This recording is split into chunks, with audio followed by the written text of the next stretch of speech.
Father, എന്റെ ഭർത്താവിനോട് ഞാൻ എല്ലാം തുറന്നു പറഞ്ഞിട്ടുണ്ട്. എല്ലാം അറിഞ്ഞിട്ടും എന്നെ ജീവന തുല്യം സ്നേഹിക്കുന്ന ഒരു വലിയ മനുഷ്യനാണ് അദ്ദേഹം. എന്റെ കുഞ്ഞ് ജീവിച്ചിരുന്നെങ്കിൽ ആ കുഞ്ഞിനെ സ്വന്തം കുഞ്ഞായി വളർത്താനും അദ്ദേഹം തയ്യാറായിരുന്നു. ദൈവം നിശ്ചയിച്ച ഒന്നും മനുഷ്യൻ തിരുത്താനാവില്ല.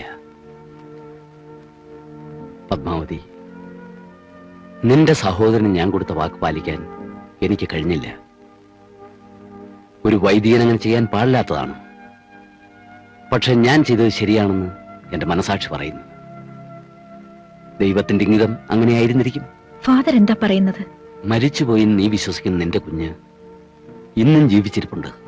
ഫാദർ, പ്രസവത്തിൽ നിന്റെ കുഞ്ഞ് മരിച്ചുപോയി എന്ന് നിന്റെ ചേട്ടൻ കള്ളം പറഞ്ഞതായിരുന്നു.